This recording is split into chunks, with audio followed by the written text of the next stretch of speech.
And let there be sound. Hello, everybody. My name is Kirby Kwan Jr., and you are currently listening to the Ghetto Fabulous Podcast.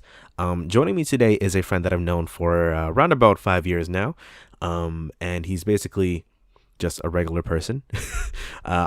It's good for me sometimes to not always bring in these fancy guests with their own YouTube channels and shit and whatnot. But he's certainly been in my vlogs and stuff. And you could follow his wacky wild adventures on both Instagram and Twitter at Nick_Pulsone. Once again, Nick_Pulsone. So obviously his name is Bob. No, I'm joking. Welcome, Nick, onto the show. How you doing today, Nick? Hey, I'm pretty good. Just trying to enjoy what's left of this weather before it starts snowing, like what's going on in Alberta. Because when the snow hits, that's why you know it's real snow Canada. But today, obviously with the title and probably cover art and whatnot, we're going to be talking about the Joker movie. So before we talk about the movie itself, what was sort of like your initial impressions of just trailers and promotional sort of material for this film, Nick? So of course I take the TTC all the time, and I see I see a bunch of like promotional material all the way on public transit, as well as, I like DC movies, right? Right. I obviously love the Batman franchise. I was a big fan of the early trilogy with Christian Bale. Not so much with the Batman movies with Ben Affleck, but that's a completely different conversation. Okay. And of course, I had high hopes, right? Because with this Joker movie, it was trying to, I guess, in my opinion, take this DC backstory and I guess sort of turn the tables in a sense, right? We had the Batman versus Superman, and some those movies as well, like in the Justice League. They didn't really do up to what some of the DC fans, standards. Right. And so I saw this trailer and I thought, okay, well, it's looking good. I saw some of the casting, like Joaquin Phoenix, and I was really happy at first. I didn't see the trailer at the time. Yeah. And then when I first saw the trailer, I was like, oh, wow. The first perspective was it's very dark. They're sort of going back to the whole quote unquote edgy, but, my thoughts was, okay, let me see how it is. Let me see how the movie is. The trailer at first, going through it minute by minute, or I guess second by second, was, it's taking a different perspective from the, Dark Knight aspect where it's, pure like hyper realism, but at the same time, like, this is Batman as how we know it. Whereas with this Joker movie, from what it looked like, it's okay. We get to see the true descent into madness. If you know what I'm trying to say, a more realistic look at the man behind all this crime, and that's sort of what I got as an idea from this trailer. And I had really high hopes. It looked like a great movie just looking at the trailer, but at the same time, I didn't want to be very disappointed. Mm-hmm. A big problem with a lot of the movies that we have today is that they would have incredibly hyped trailers, right? Yeah. Really hyped trailers. And then the actual product would, I don't want to say fail to deliver, but it wouldn't be nowhere near up to the standards that you would expect with how much, money is put in the trailer. I guess like what I was asking you was, how excited were you to see this movie? In terms of like pure excitement, I was actually pretty decently excited. Okay. Yeah, obviously I love the franchise, so I mean, I was pretty up there. Yeah. So for me, I'll be honest. When the Joker film was first announced, I was in a mindset of like, bro, I'm so done with DC movies. I love their animated properties. I love their comic books, but I'm so done with their live action properties. So I just did not give two shits about this movie. I didn't watch any of the trailers until the last one, and I've only seen it once on purpose. And I'll be honest, I still wasn't really that excited. And I don't know if it was because I just completely nerfed myself to the point where I was completely numb to DC properties, or at least DC live action properties. So going into this movie, the only thing I thought was, I prayed to God this is not going to be a jump scare fest, and I just prayed that I was able to go to sleep that night. That was it. Oh yeah, we're gonna talk about it a bit after, but some people were definitely disturbed at parts of the movie, but oof. Yeah. And before I forget, since we're at the 5-minute mark, roughly, before I forget, this podcast will most definitely have spoilers for this film. So if you haven't seen the film, or if you don't give a shit, well, if you don't give a shit, you probably won't be listening to this. But if you haven't seen the film yet, I highly recommend you still listen to this, but just listen to this after you see the film. Oh yeah.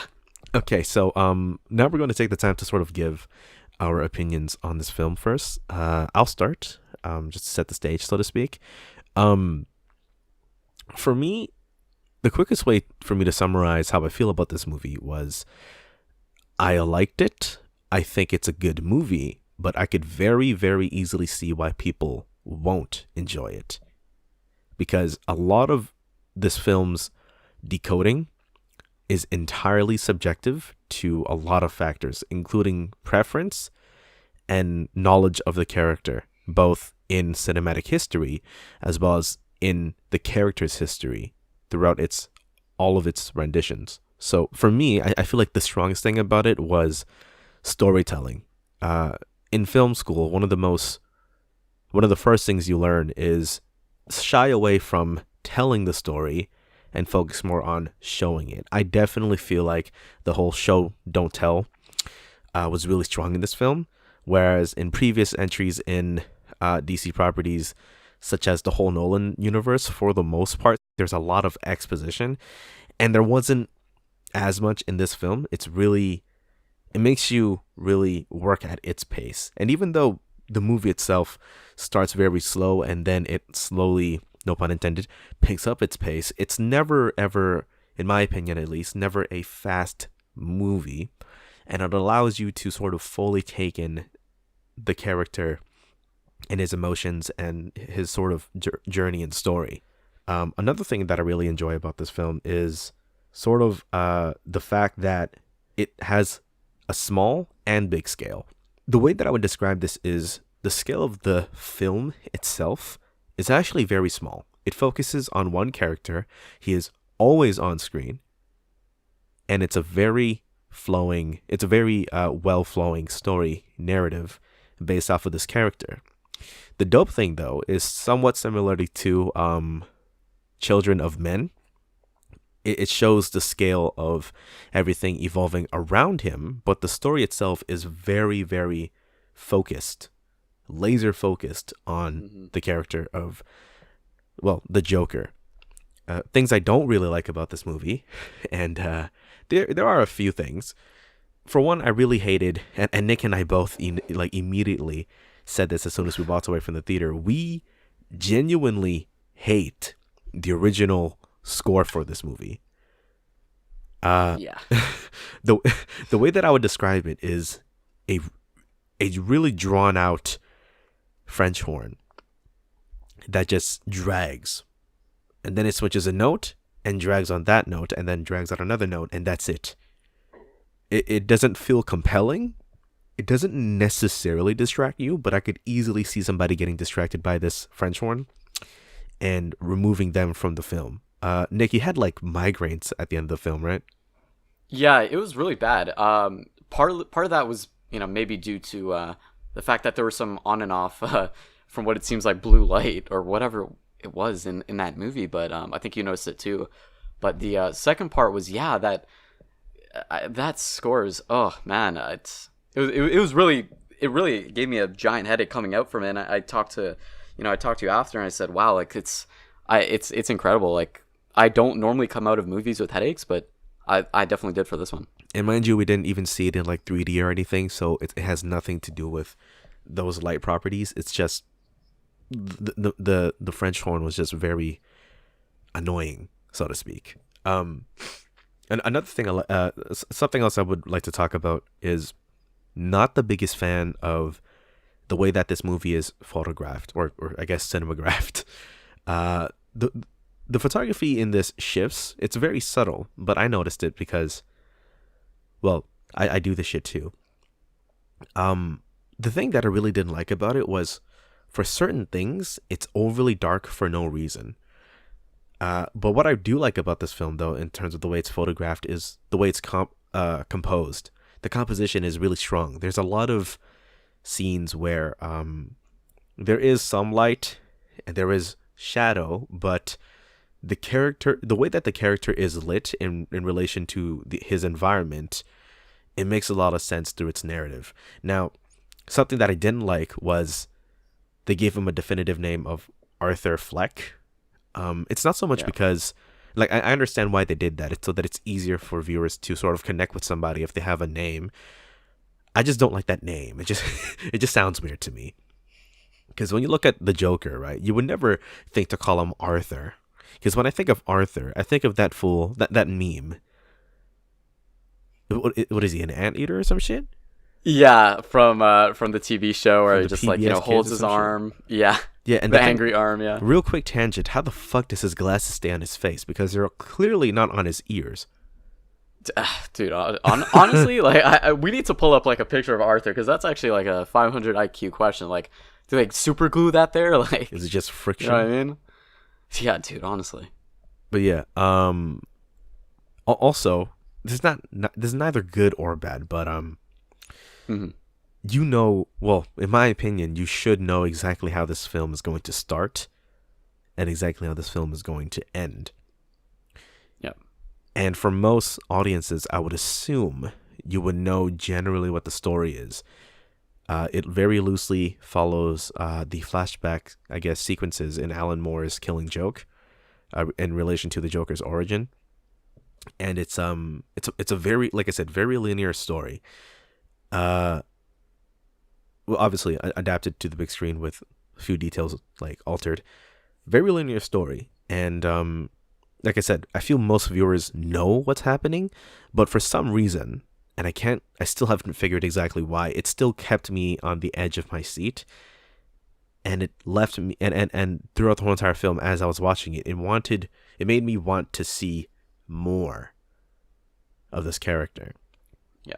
So for me, there's a lot of good things going on, some bad things, but generally I really enjoyed the film.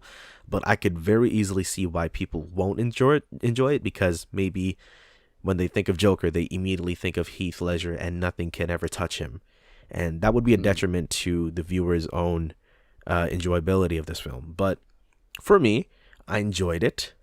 Certain things I didn't really like.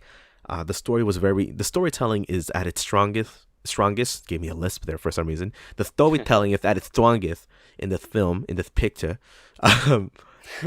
And Nice. welcome to Movie Reviews with Mike Tyson. If you don't like it, I'm gonna bite your ears off. You need the tattoo and get that whole persona going. Yeah, but no, I really enjoyed this film. I enjoyed the storytelling the most. The writing was kept very simple, in my opinion. Very little exposition, but when it was there, it hits you so hard and hits Arthur so hard that you can easily ignore it without even thinking about it. I only recently realized how much exposition was pushed in Act 3, but it makes sense for it to be there because it's information that was withheld from not just us, the audience, but also Joker as well. Oh yeah. So for me, if I were to sort of rate this film, I would rate it a reluctant 4 stars, but general 3. I feel like most people could watch this film. It's very watchable, and really makes you think about certain things. It's very, very small scale in regards to the way that it's laid out, although the impact of the characters and the verisimilitude, which is a big word for it, the world of the film, are really big. So that's how I feel about this movie, and on a very surface level. How does it hold up for you, Nick? I think for the most part, like we also talked about it slightly after the, after we watched it. But as we all know, initial thoughts are, sometimes we're prisoner of the moment. Yeah. There are a few things. So I'm gonna give my little rating, and then I'll say why. Sure. So my rating was initially it was a 3.5 stars. So I guess 7 out of 10. Uh-huh. And I'm gonna, I guess, stick with that. And here's why. So I noticed on social media, because immediately after I watched the movie, I wanted to know, okay, well, what are people's thoughts, right? Real quick, actually, for me Yes. at least, I actually still have not seen a single movie review for this. Not a single review, not a single reading. I did not research this movie after I watched it, so I still have all of my raw, preserved, thoughts on this film. For me, at least. Mm-hmm. So I didn't look at any of the professional review scores and stuff like that. I just went on to social media just to get a sort of consensus of what the mass public sees is going on with this movie. Okay. And for the most part, it was incredibly well received. Some of the parts that I liked, many people also liked. So, for example, one thing that I really resonated with, I didn't really talk about it though, was the whole, I guess, mental illness aspect of it. That was a very big part of the movie. Yeah, it caused like 2 different plot twists. Oh yeah, and more specifically, the I guess lack of attention that people with mental illness are not getting in both the movie, but you could also relate it back to real life. So, for example, that once, well, I guess we already said that there's going to be spoilers, but there's going to be this one scene. I hope everyone's watched it that's listening to this, but where the Joker, Arthur, he's talking to this one social worker, and she basically says that they've pulled funding, right? And this is actually something that's very frequent in both our city and in many cities across North America.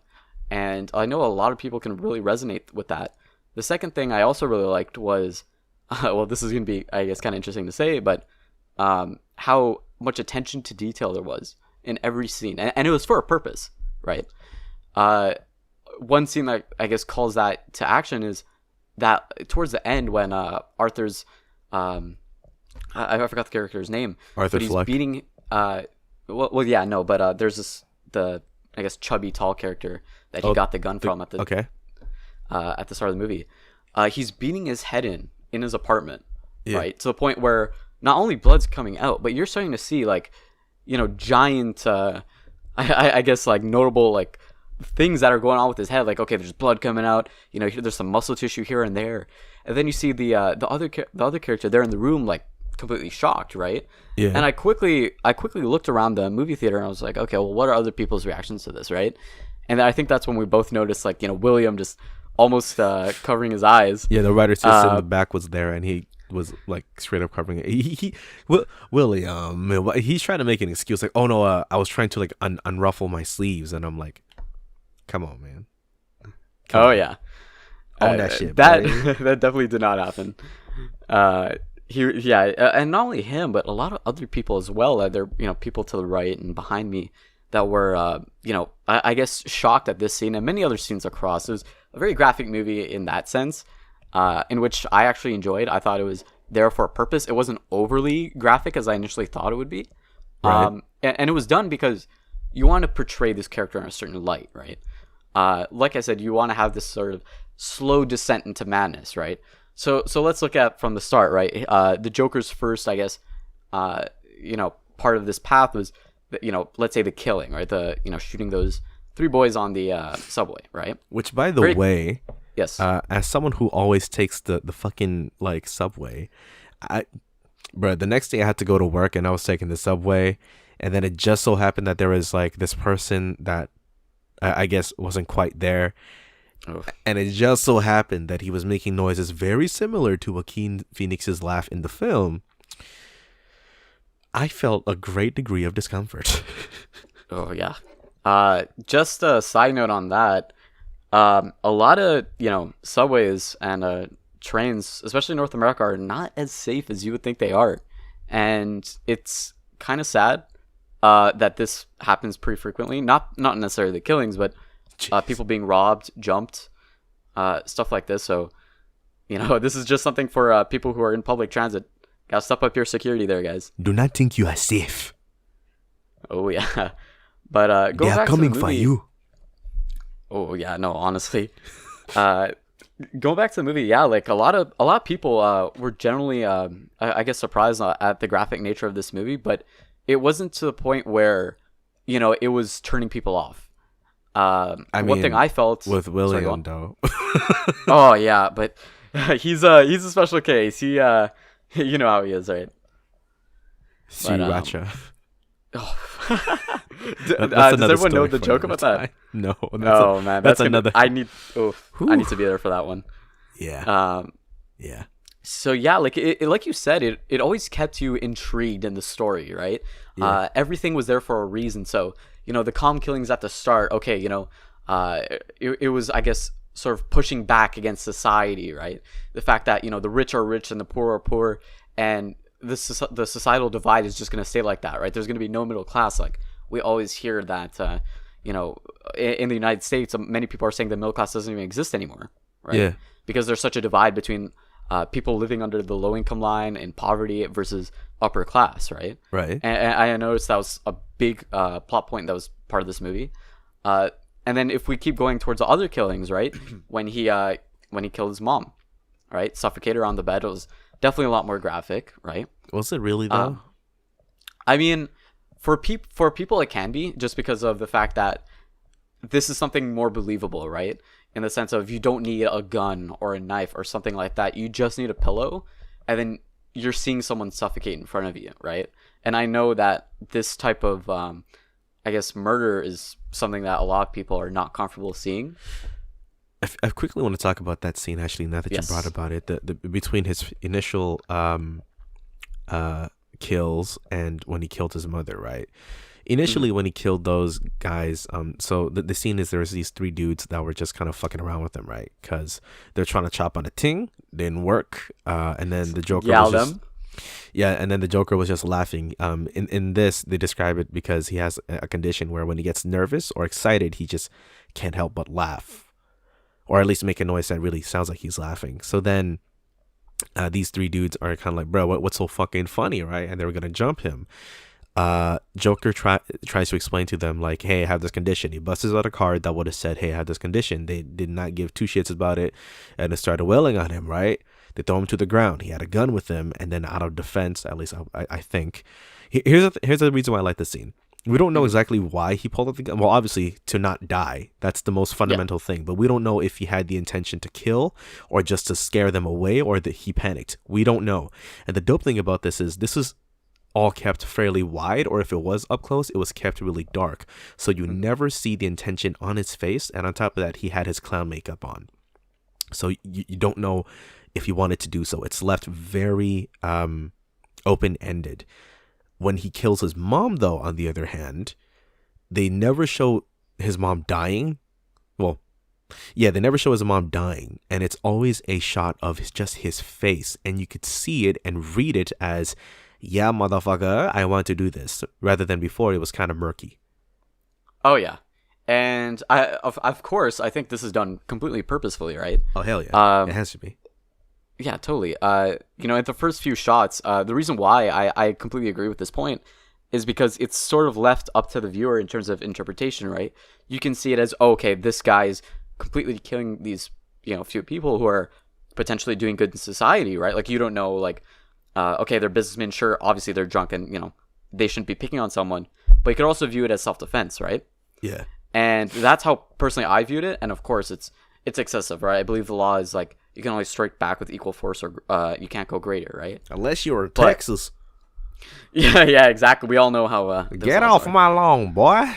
Reloads shotgun, but right. It's that was a very interesting scene that I also completely liked, and just going forward, like all the murders, even up to like I said, going back to that scene with his mom, you start to see like, yes, this is something he wants to do, but he doesn't have that sort of remorse or fear that, oh my god, like what's going to happen in the future? Because at the start of the movie, you can really resonate with Arthur, right?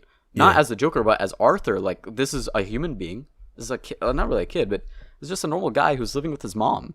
He's trying to make ends meet at whatever job means necessary. Sure, he has a mental illness that he has to fight through, right? Yeah. And he has a lot of problems dealing with everyday life, right?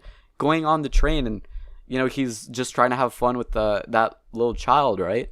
And the mom completely tells Arthur, hey, stop it, right? To the point where Arthur feels like he's doing something completely wrong, right? Yo, that scene is actually very, like, realistic, because when a kid stares at me on a bus, I legitimately don't know what to do, because there are certain people where they interact back with the kid and they make it look like cute and adorable. For me, I don't have that middle ground, I don't think. So I'm like, I'm not fucking talking to you. Don't. Oh yeah. I'm like, kid, stop staring at me. Look away. I never say anything to the kid, but that's always what's going on in my brain because I do not want nobody to mistake me for being a certain like what's it called, a fucking like sexual predator or nothing. So not today. Yeah, not or ever. creeper. Yeah, no, totally. And that's one thing I really I On also top really like. of that, I just hate kids. Oh man, I work retail, so enough said. Mama Kirby's gonna come in there and hit you with the old spoon. Mama Kwan gonna make you mama gone. Too dark. Too soon. Yeah.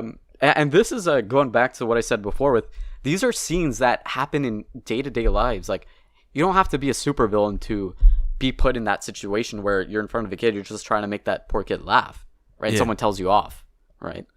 And I really start to understand, I guess, at the start of the movie. Okay, this is just like a typical guy. Well, I wouldn't say And- typical, but Well, he has a lot of problems going on with his life, but he's not so different from people living in poverty in parts of North America, right? Let's say Detroit or Chicago, places like this, right? Definitely, really hit with in terms of crime and have their, I guess, quote unquote ghetto areas, yeah. right? But you were able to see into the life of Arthur Flack and who he was, right? Yeah. And then slowly you got to see, okay, well, this is his descent into madness. And especially one thing that I thought was really interesting, I'm not sure if you picked it up as well, was the whole headshot, I guess, animation that he did with his hand, right? Especially in front of that girl that I guess they were seeing, or whatever that, I guess, dynamic was. Yeah. And that was one of the few points in the movie where I thought, okay, like Arthur is no more. This is someone completely different. This person has lost his humanity. Are you talking about towards the end or when they're in the elevator initially? Towards the end, the last scene where he does that. Oh, like when he randomly appears in her apartment? Yes, and I think the implication is that he kills her. Yeah. They don't show it, and I really like the fact that they don't show it because it's more of Arthur, I guess, setting aside his humanity, Yeah. right, and his past life, and saying, okay, well, this is my life now. I'm gonna accept it, and fuck all y'all. Turn my life into pieces. This is my last resort. No, but woman, like, fucking lock your doors. Yeah, by the way, who keeps their doors completely open at the middle of night in the most sketchiest of areas, especially in Gotham? Yeah, you yourself said that this building is really sketchy. Lock your damn doors, cuz. Like, come on. Yeah, man. hide your wife, hide your kids, hide everybody. Legit, that's exactly what I was thinking about, bro. He's climbing up your windows, he's snatching your people up, trying to kill them. So you better hide your kids, hide your wives, hide your mom too, because, like, you never know. Yeah, exactly. It's apparently hide your files too, because my boy Arthur was hunting them files. That was probably, in my opinion, probably the most powerful scene of the movie. Yeah. When Arthur was in front of the administration clerk. Which, by the way, And- that clerk, I felt like he was in, like, a different timeline. Like, he seemed to be like a time traveler with his very modern speech pattern compared to everybody else in the film. Oh yeah, totally. And not even his whole speech pattern and what he was wearing, but I feel like that scene was one of the few scenes I think we talked about where it looked a bit blue from a certain angle, very briefly. I noticed as well. It's probably me just with a permanent blue light filter on my life, but that was a very powerful scene because we got to see Arthur talking to regular everyday worker, right? This is a guy who's, sure, in a hostel just chugging away at files, right? Yeah. And Arthur asks, "Hey, do you have my mom's files?" Right?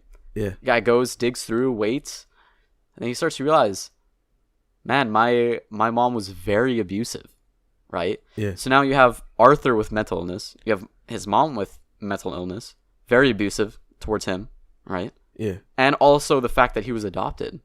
Yeah. So imagine realizing all that after everything he's gone through, right? Being picked on, being abused, having all these people in his life completely shit all over him, right? It really puts things into perspective. And when he was reading through the files and you got to see the the short little flashbacks to his mom's life, right? Yeah. I thought that was really interesting too, because part of me wanted to believe that, okay, well, she's telling the truth, right? About Arthur being Bruce's son, or not Bruce, Thomas's son. Yes, part of me wanted to believe that, right? Here's the thing, I did believe that before the whole like plot twist was revealed. Actually, psych, your mom is crazy. And I was ready to be like, okay, I'll just pretend like this is a new take. Don't get too pissed off, Kirby. and then I'm glad that they sort of pulled two fast ones on me, and they flipped it back, and I was like, well, shit, okay, fine. I did not see that coming. Oh, yeah. I know. So even at the end, like at the very end, technically you could still have it up for interpretation, because sure, like obviously it's written down, and in my opinion, you know, this is just something that led to, at the end, Arthur being the Joker, but this movie has you judging everything, right? Thinking constantly about, okay, well, sure, this woman says that, okay, Arthur's Thomas Wayne's son, right? Yeah. But we don't really hear about this or get to understand this towards pretty much the end half of the movie, right? Where we start to see those interactions, then in the bathroom, where Arthur gets told to his face and then he gets punched that, no, your mom's crazy, leave me alone, right? Yeah. And all these things, these are small interactions, but they happen in people's lives, right? Very brief, very sudden, but very, very, very strong. Like it stays in your mind. Exactly. And this giant accumulation of these mishaps is really what I got to understand is like, okay, well, this is the true descent into madness, right? And for that, I really loved that part of the movie. That was the one aspect, the giant underlining part of the movie that I absolutely loved, and I thought they nailed, especially with Joaquin's acting. I thought he played the Joker beautifully, by the way. You know, obviously, in my opinion, I'm one of those flat earthers that believe, you know, no one can touch Heath Ledger. But I thought you were about to say, like, I'm on one of these flat earthers where I believe that the earth is flat. I was like, okay, a podcast over. Yeah, so if you look at the circumference of the earth, it doesn't exist. No, I'm kidding. Shut up. So, not today. But incredibly, not even close compared to Jared Leto. Like, Jared Leto can't compare, in my opinion, to what Joaquin and Heath Ledger has done. We don't talk about Jokers without eyebrows, okay? we do not talk about Jokers without eyebrows. Easy, breezy, beautiful cover girl. Like, if he has all those tattoos, he might as well tattoo his eyebrows back on. Honestly, sign this guy up for the next movie. You should be writing the plot. Yeah, let's just move on from that. Exactly. No, I thought in general the acting was also really good for large parts of the movie. I thought the minor actors did pretty well. You know, they showed emotion. They showed a lot of conviction when going through the scenes. Especially, ironically, even the admin clerk. But like you said, you're right. There was a big difference in terms of, if you look at when the shot was coming from I guess the back, like from his perspective, when the camera was on him, versus when it pans to Arthur, there's a big difference of like the lighting and even the way just the screen looks. Like it looks a lot more blue when the camera's on him. And it looks a lot more modern. Now, in all fairness, we've only seen this movie once, so my memory of the colors specifically is very, well, vague, in all honesty. But something really interesting about that shot is they're divided by this little, I guess, fence, so to speak, and they were both shot on a low angle, meaning that the camera's placed below their eye lines for both the clerk and Arthur. And that's a very interesting decision, because generally speaking, when somebody is shot from underneath their eye line, that implies superiority, but it's with both characters. The clear thing that we know is one of them has something in the sight of the other. Arthur clearly wants the records. The clerk wants the records to be hidden again and doesn't want to give it to him.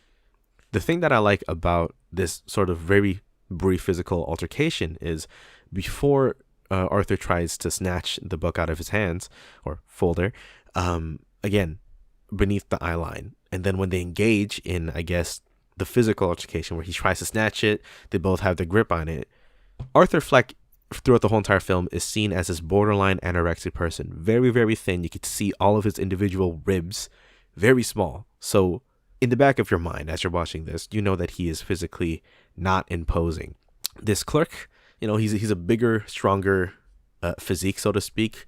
Broader shoulders, bigger arms. So obviously, in a very standard environment, you would imagine, well, obviously the clerk is not going to let go of the folder, right?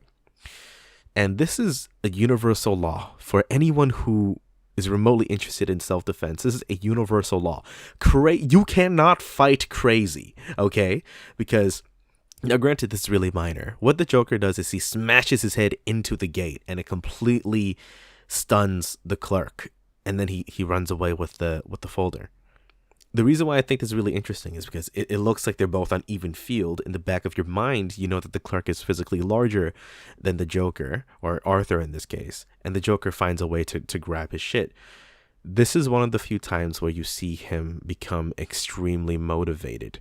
And when he is motivated, things happen to go his way.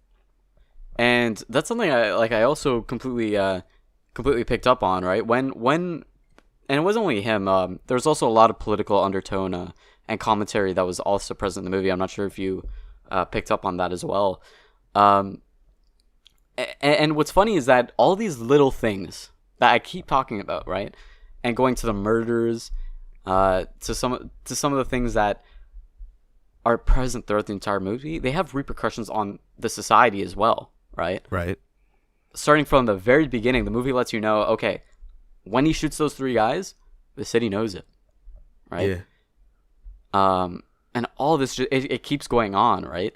The constant reminder that, okay, we have this person who's with the face of a clown, sort of given this criminal mask, right? The fact that he's hiding behind something, but at the end of the day, this is a guy who a few days ago was just trying to make ends meet. Yeah. Sure, he has a lot of problems. Yeah, the funny thing was, in my mind, I don't think he was ever hiding on purpose, though, because he was just coming home from work. Oh yeah, no, and that's what I picked up on that as well. It was Thomas Wayne who was saying, "Oh, this person's cowardly and hiding behind this sort of facade," right? But in reality, you look at that scene when Arthur's looking at the TV as Thomas Wayne says that, he's not hiding behind anything. That's him. That's him right there. Yeah. That's who he is. Yeah. And when Arthur's introduced onto the show at the very end, Murray Sullivan or something like that? I believe so, yeah, the Murray show. Yeah. And he's asked what his stage name is, or what he should be referred to as. He doesn't say Arthur Fleck. It says the Joker. On top of that, too, he goes out of his way to tell Murray to introduce him as the Joker. Oh, of course. And this is the final end of, Arthur Fleck, and who is that person, that human that we can all relate to, right? That's the final cutoff of that. This is pure madness, criminal, the final stage of whatever you want to call it, right? Yeah. This is Arthur finally being broken and saying, this is fucked up. I'm pushing back. Yeah. And I'm doing it my way. And he did. And this is the thing too, right? Like, definitively shown on screen, he kills a total of only 6 people. So yes. It's not scary in that regard. And this is when I say that the sense of scale in this film is small and big at the same time, because you see him definitively you only see him. Well, I guess there's the end too. It's implied because he's walking in with blood for his footprints. So fine, 7 people, only 7 lives.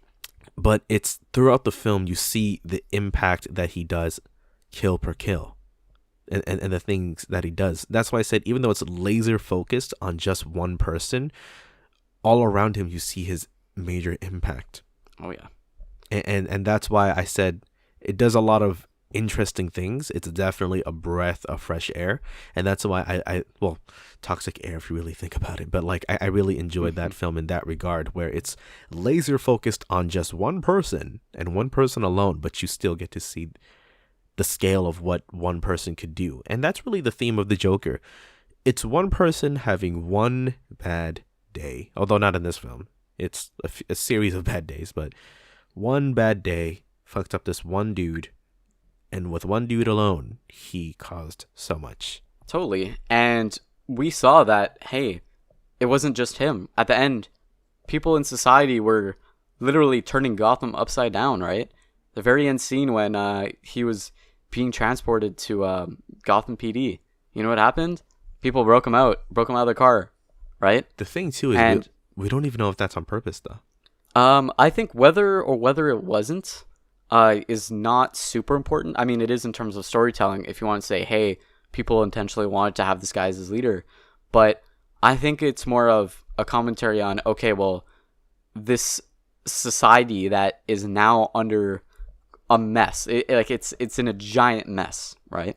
I believe the word you're looking for is anarchy. Yeah, it's basically anarchy in Gotham. And a large part of it is people just sticking up for what they want and what they believe, right? Yeah. And a lot of it is also people who don't want to give it sticking up for their selfishness, right? You look at some of the stuff that Thomas Wayne was talking about, it wasn't necessarily the friendliest stuff. You know what I mean? When he was talking about changing Gotham for the better, he wasn't necessarily talking about putting funds into the ghetto areas as his mom believed, right? As Arthur's mom believed. Yeah. It was, in fact, changing it a lot for the worse. You get those hints here and there, in parts of the movie. But this was a giant group of people who were struggling quite a lot. So it's very interesting when you take that perspective and take a step back and say, hey, this is what's going on in Gotham from a very low level. But just to be able to see how it completely unravels in front of your eyes, it's very telling. And it kept me interested as a viewer pretty much throughout the movie. One thing I have criticisms for, pardon me, was the fact that, and I even told you this right after the movie, was there were a few scenes personally that I thought that were in the movie that could have been completely cut out and we'd have had the exact same result. Like what? I feel like I'm probably going to be called out for this, but there was a lot of scenes. So, for example, the dancing, and I completely understood why the dancing was there, but I feel like it was a bit overdone. Okay, yeah, I actually agree with you on that. There were scenes where it definitely made sense. For example, towards the end, with Murray, I thought that was perfectly well done. But I thought there was a giant cliche where, as Arthur was getting ready, I believe, for getting all his makeup on and all that, and he was I guess dancing with the music going on. That was very cliche, and I thought, okay, well, sure, you're showing me this guy getting ready. That's about 2 minutes, 3 minutes worth of screen time that I didn't need. I was okay with that, actually. Really?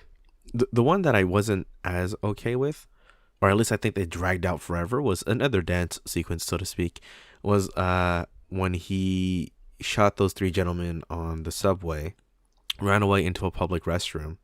Oh, yeah. And then he started dancing. And that was a bit... Mm-hmm. I understand why. At least I think I do. I think it's to sort of like to show, hey guys, look, he's getting crazier now. And that's fine, except the music, to me at least, and also the way that it's shot. It's always kept at a medium or extreme close-up. It almost seemed like it was very intentional to try to make you feel creeped out. And if I could tell that you're trying to creep me out, I'm not going to feel creeped out. I'm going to feel annoyed, which I was. I was like, okay, cool. Can we stop the French horn, please? And then cut to a different scene or whatever? Oh, yeah. Because that dragged on for a while, and I was like, listen, man, if I really wanted to see some dancing, I'm going to turn on Kinjas. Fuck this. Yeah, or put on some Jabberwockies. Let me see some actual dancing. You know what I mean? Yeah, and maybe it's because they felt like, we really like this performance, this right here. Let's throw it into the film. That's fine, but give it purpose. Do you know what would have been dope if they used that as a credit sequence? Yeah, I actually thought there was going to be, either a credit sequence or a post-cred. But we were kind of there in the theater and we're saying, hey, is there going to be something after? And I know it's something that a lot of movies are doing nowadays. Yeah. Leaving those scenes at the end, sort of giving you a post look, like, hey, this is what happens after, and so forth. It was really interesting as to why they didn't do that. Maybe they thought they had the whole picture set up with with their screen time, and that was good enough. But I was really interested at that. I think that's just meant to be like one more thing to make you feel for this character or feel a certain way about this character. Oh, I totally agree, and especially towards the end where we start seeing, I don't want to call it cries, but I guess it is sort of cryouts of saying, you know, we're saying, I guess, talking about his life. You know, for example, for the first part of the movie, you think, oh, this is just a guy who's, I guess, shown to be happy or have this perception, right? And towards the end, it changes from, you know, when he's talking to his mom, he says, oh, I haven't been happy for a single moment in my life, right? Yeah. But I don't think that's necessarily inhibiting incel culture where, you know, he feels like he's owed anything. It's just him literally being under the circumstance of what is his life. Yeah. You know what I mean? And I feel like that's a giant differentiation that we have to make when talking about incel culture in you know, comparison to this movie. Because he, not once in my opinion, throughout this movie, did I feel like Arthur thought he was owed something. Maybe there are scenes where it's implied, so I do understand that. But as a character, he doesn't really come out and say, oh, I deserve to be rich like Thomas Wayne or the king of Gotham. Yeah, the only thing he said he wanted from Thomas was, oh, I don't know, maybe a hug. And that's it. He didn't ask for money, didn't ask for cash, nothing. He just wanted a hug. That was it. Like, yes, there was a part. No, that wasn't him. That was his mom. His mom was like, oh, yeah, Bruce is family. Or not Bruce, sorry. Thomas is family. He'll take care of us. But from the beginning, Arthur was like, if this fool was going to help us, you wouldn't be, like, damn near non-ambulatory. Yep. And he is correct in that regard.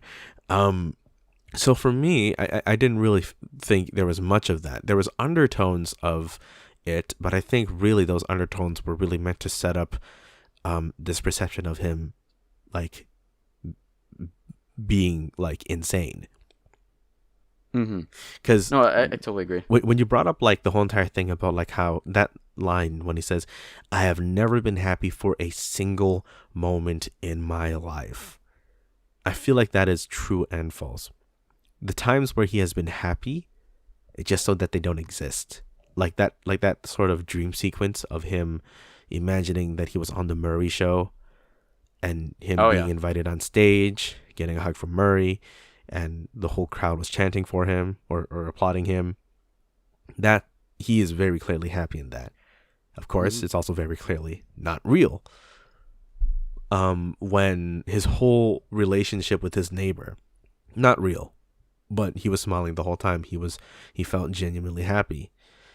Even his perception of how he did on stage in that comic club, he was happy at the moment. But what he thought was going in his head compared to what was actually being let out, not real. None of these things were real. This is all in his head. At least that's the way that it's shown to us, the viewer. Which I think is a really great contrast with that line, I've never been happy in my whole life, that his occupation is a fucking clown.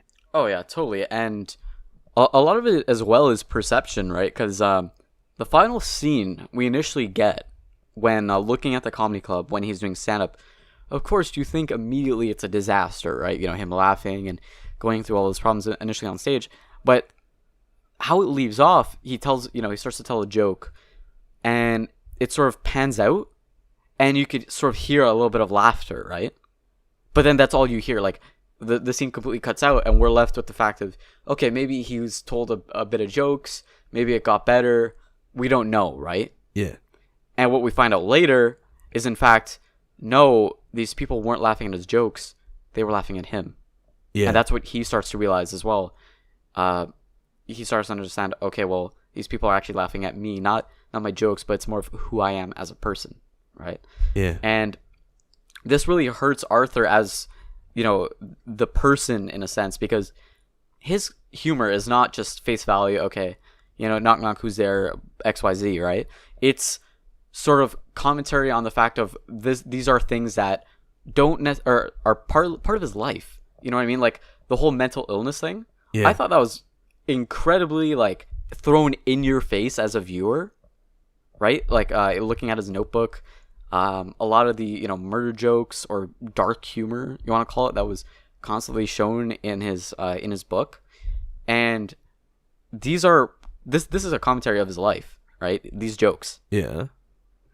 And when people start to make fun of him or laugh at him at those jokes, like in terms of you, Arthur, we don't like you.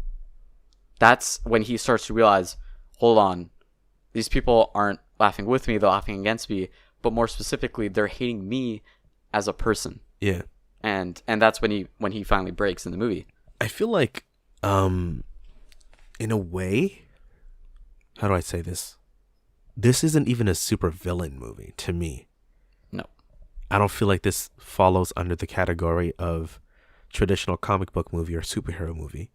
Because at the end, at least for me, to a degree, because I don't want nobody calling, Kirby Kwan Jr.'s fucking lost his mind and shit. To a degree, I was kind of hoping that the Joker won. In a way. Yeah. And there was a part of me that was thinking maybe, because like I said, I had no idea what the fuck was going to happen in this movie. Definitively, I didn't know how it was going to end. Will he die? Will he make it? We don't know. At least with the trailers. I was hoping that he dies. Or not hoping, but I was thinking a good ending would be he does die. Definitively dies. There was a whole funeral and a casket and everything. And then it cuts. And then you just hear the laugh. And then you hear him say, "Joke's on you. We're all the Joker." Mm. And that would have been okay, realistically. I don't know. But because the thing is, so many things happen in this film that are so relatable. Whether you do have mental illness or not, I would assume at one point in your life, unless you live in a fucking perfect world, at one point in your life, you have been bullied. Yep. At one point in your life, you have ran up to a random rich kid and forced him to smile. I'm joking, but like, oh man, I just suddenly remember that, to be honest. At one point in your life, you have been down on your luck. You have been lied to. You have been bullied. You have been physically harmed. I would imagine, at least at one point, whether it was on purpose or not. And this is just a culmination of a series of bad things happening to this dude at once. Because remember, we don't see anything else outside of these, I guess, 2 weeks or so of screen time or real world time for him. We don't see him as a kid. We don't see him later on. We just see him like losing his job and then being like locked up in a hospital, and that's it. That's all you see. Really short, really laser focus, like I said. But you feel for this guy in the sense of like, you know what? For certain things, I do know how you feel. Especially for me in the sense that I take the TTC or I take public transit damn near every day. And I have been targeted for bullying as a minority and as being like a chubby dude. Although, surprise, surprise, I'm also fucking tough as hell. What if in an alternate universe, I wasn't as tough as I was? You know, what if I gave in to that? What if I felt so fearful and defenseless that I had to resort to using a instant lethal weapon? Maybe I would have just ended up being this dude. It gets you to think about these things. It also gets you to think about, bruh, these subways are not safe, man. My lord, yeah, and the lighting was very interesting. It was done deliberately. And there's also a giant contrast in many of the subway scenes. I know we also talked about this, that I caught, and I think you caught as well, from the subway scenes at the very beginning, towards like, you know, when he's commuting in other parts of the movie. It was very different. But yeah, those subways, someone get them like a giant security force. Like, oh my lord, the stuff that was going on, you can't even get cops in there safely. Like, oh my lord. Well, in fairness though, that was like a rally though. Oh yeah. It don't matter what it is, man. Nobody is safe at a rally. Oh, totally. And that was another great part as well, right? Where you had a cop shoot, you know, just a civilian, right? And these are all issues, right, that are currently present in North America as well. And maybe this wasn't done intentionally, maybe it was, but a lot of it was of giant political commentary on, you know, on the current state of the United States and North America as a whole. A lot of it was done very subtly. Some of it was thrown directly in your face, but that's one thing that I really enjoyed the movie for. Like as it was, like, of course, you know, we got to see the storytelling of who Arthur was and the I guess, becoming the Joker as a persona.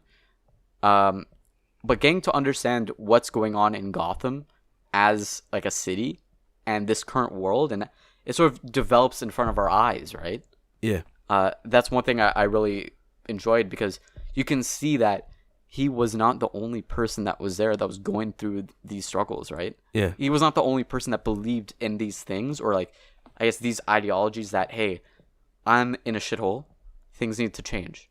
Of course, he did it in the most absolutely radical way possible, but it still sparked anarchy in Gotham. It sparked a lot of change, and of course, at the end, we got to see what happened with Bruce Wayne's family, and the killing of Thomas and Martha Wayne, which is great scene, I thought. Super small nitpick. Yeah, I think you're gonna say the same thing as me, but go on. If the Joker is about 45 right now, and Bruce Wayne at most is 10, yeah, there were a lot of inconsistencies when comparing, like if you want to set up that movie to be the true backstory of the Joker, we might have some problems there, Batman. Yeah, because I'm like it's implied that, well, at a point, granted this was a cop-out and a good one, it was implied that Arthur/Joker was the brother of Bruce Wayne, and I'm just looking at that, I'm like, you could be his dad, cuz. Yeah, like my guy, like are you the foster dad? Like, what's going on? Yeah, like if your mom adopted you, did you adopt Bruce Wayne? What's going on? Jerry. I think you mean Maury, but well, yeah. But okay. On a serious note, though, I think the biggest question to ask is, because there's so much context and subtext in this movie that is loosely based off of a comic book that was published in, I think, the 80s, on a character that was meant to entertain kids in the 40s, that was based off of a killer in a black and white film. See, so much context and subtext. Who is this movie for? That's the real question. The way it's marketed is one thing, right? It's marketed for comic book fans and edgelords. Let's just be real. Oh, totally, yeah. Who is this movie really for? That's the question, because there's so much to dissect about this movie. We just spent a whole hour on it, and we're still just scratching the surface, I feel. Yeah. And that's just because we want to give you like a really open-ended discussion, and you could, feel free to sort of chime in your own ways and sort of, help you generate your thoughts in a more concise manner too, because this movie leaves you boggled with so many questions and so much to dissect, or bisect, I forget which one it is, so to speak. But like, who is this movie for? There's so much to unpack in this, even though I said narratively it's a very laser focused, straightforward, linear story. Oh yeah. And sorry if I'm cutting you off here, but that's cool. I have a very similar sort of question, because on one side, right, you have, like you said, the marketing towards your DC fans, your comic enthusiasts, also your edgelords, as you termed. I think that's a great term, by the way. But at the same time, you also have a lot of issues that are present. And just to add to that, wasn't the official genre, maybe I'm wrong about this, but wasn't it like a thriller, or wasn't it, not like a very unique category as it was initially released? I'm actually going to search that up now. I remember hearing things about this. Drama this is and thriller. Yes, and if you compare that to a lot of other traditional, I guess, quote unquote, superhero movies, this is very different. Oh, no, definitely. So, and goes back to your point where you say, well, who's this movie for, right? And I think you can watch it in many ways as a different kind of viewer, right? Because, I'm sort of, I guess, prone to this whole perception because I've only seen the movie once, right? Yeah. So I came into it as looking at it, okay, that's the Joker, Batman, right? Batman, like, I love DC, I love all that. That's what I came in thinking, right? For me, it's more or less the same. I like films, I like comics, I dressed up as Batman before, I'm working on a Batman tribute suit right now. This seems like something that I would enjoy on many levels. And to a degree that is true, but not quite the levels that I thought. Exactly. And what I came out of it was realizing that, hey, this is also more of seeing a guy, just like somebody. Yeah, like a somebody, just go into absolute obscurity, like utter madness, right? Obscurity. Not Yeah, well, I mean, I honestly don't know what to call it. Like, what he had to go through. Like, come on, man. Like, realistically, all these trials, like, the little things that would get us, he had to deal with all of it, right? Back to back to back, no rest too. Consistently. And it was pretty crazy because it wasn't, like you said, it wasn't a superhero, or I guess probably better term, supervillain movie, right? It was just a movie about this guy becoming something, right? It was just about a guy becoming a guy, and like embracing who he is, with or without meds. Oh man, that was also that's another giant piece of scene, subtext that we actually completely failed to talk about in this podcast. But needless to say that it was there.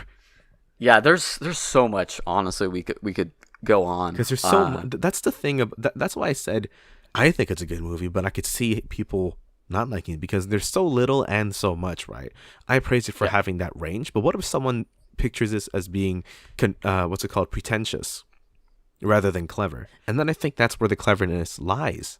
This movie is about is about the perception of the world coming from one person, but then this movie itself could be interpreted and perceived in many ways. Now, granted, all art forms are like that, but with today's mainstream Hollywood movies, it's very clean cut and clear. This is muddy, sometimes ugly, yet beautiful, and you get to decide what it is. Totally. It's completely left up for interpretation as a viewer. You can see it as one way, or you could see it as a few other ways, right? There's a lot of different perspectives into a lot of the scenes. Mind you, of course, going out to the subway, like we just talked about, are you going to view that as self-defense, or are you going to view that as murder? Yo, right? Real quick, so these days, cosplay culture is a little bit more appropriated in pop culture. So I think it started with Suicide Squad. That's when it like really blew up. At least in the modern, at least within the modern era of comic book movies, where people show up to movie theaters in cosplay. Don't do that for this movie.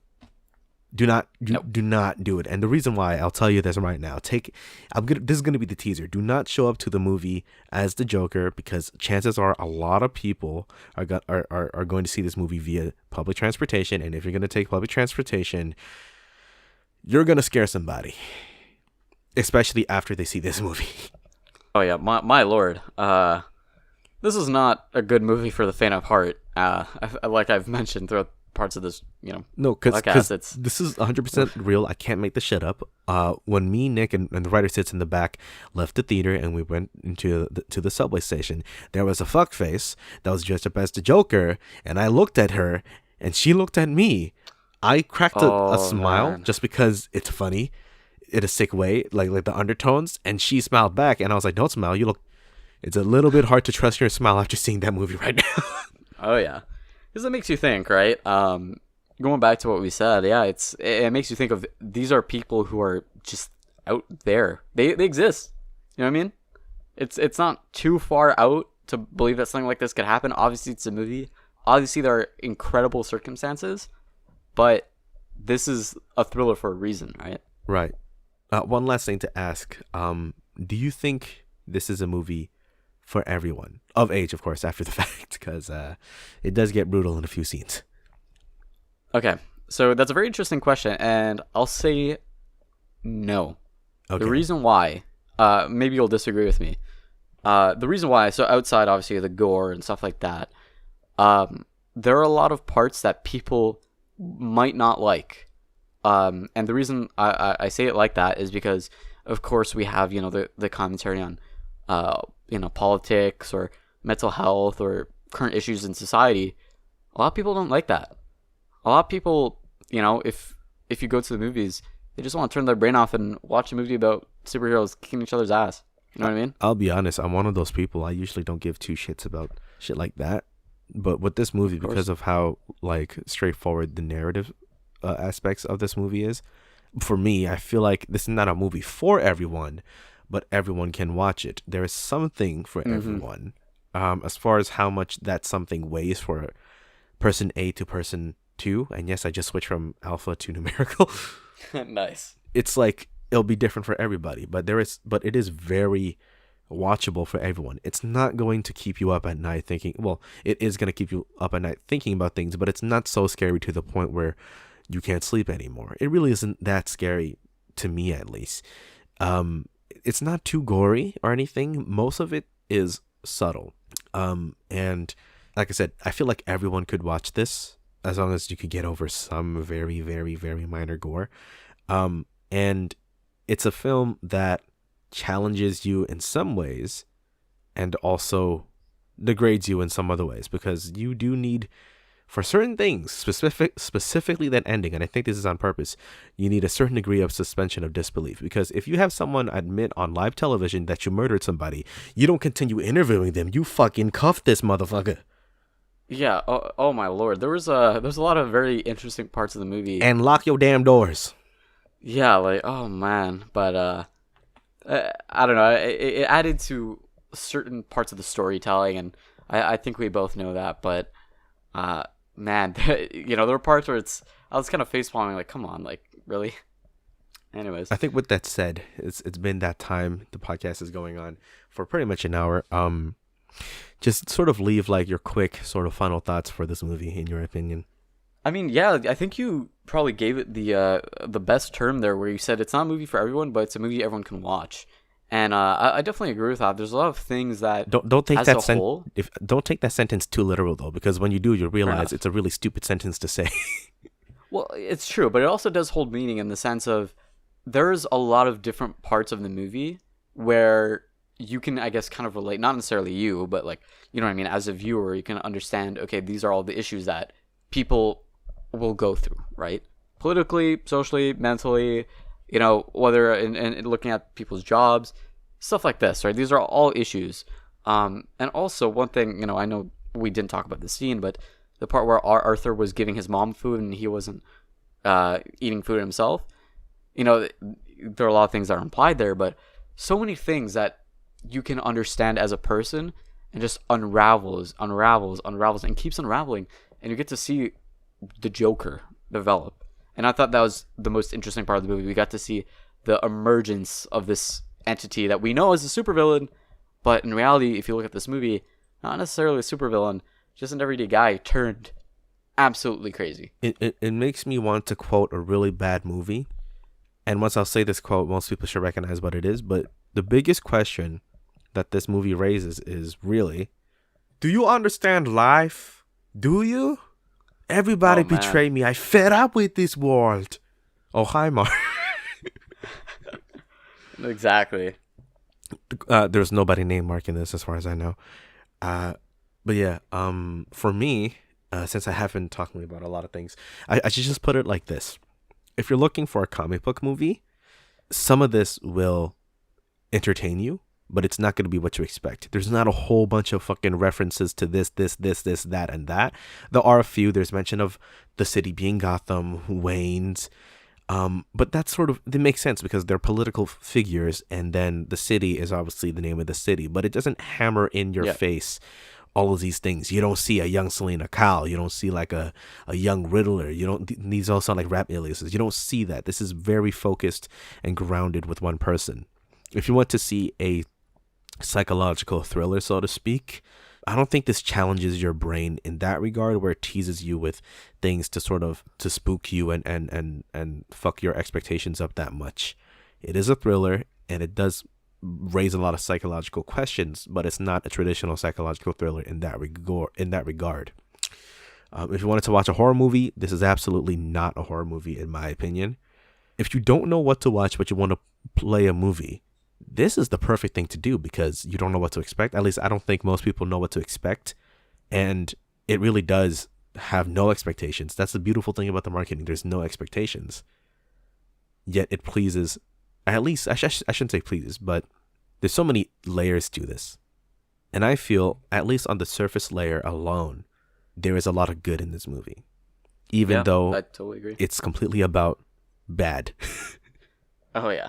It's there's all you can understand just dissecting this movie. There's a lot of ways you can go very in depth, but there's a lot of it that you could just understand is, hey, it's also entertaining. But like I said, some people like to view movies just to turn your brain off.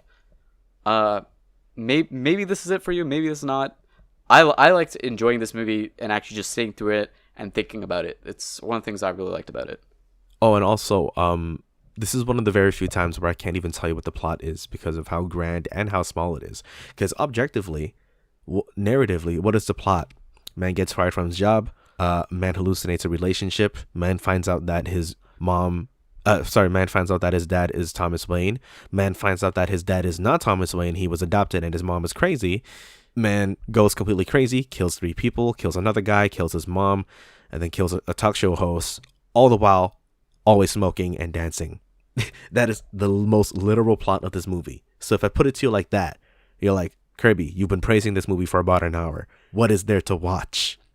You have to see it for yourself. I hate saying shit like that, but this is one of the very few times where I have to say you have to see it for yourself. It's like the live action Lion King. It's so shit, you just have to see it for yourself. Anyways, I feel like that does it for this episode of the Ghetto Fabulous Podcast. So, Nick, where can we find you on Instagram and Twitter? Yeah, you can follow me at Nick_Pulsone. That's at NICK_PULSONE. And before we go, there's actually one giant announcement I forgot to make. We are now on, and let me make sure that I get my list out so I don't mess this up. We are currently available to listen on Spotify, Apple Podcasts, Breaker, Google Podcasts, Podcasst, and RadioPublic. So if you have any of these platforms, please search up Ghetto Fabulous Podcast. That is GHETTO space FABULOUS space PODCAST. Once again, that is the Ghetto Fabulous Podcast, available on Spotify, Apple Podcasts, Breaker, Google Podcasts, Podcastt, and RadioPublic. My name is Kirby Kwan Jr. You can find me on YouTube, Facebook, Instagram, and SoundCloud, all at Kirby Kwan Jr. That's KIRBYKWANJR. You have been listening to the Ghetto Fabulous Podcast, and hope everybody has a terrific day. Deuces.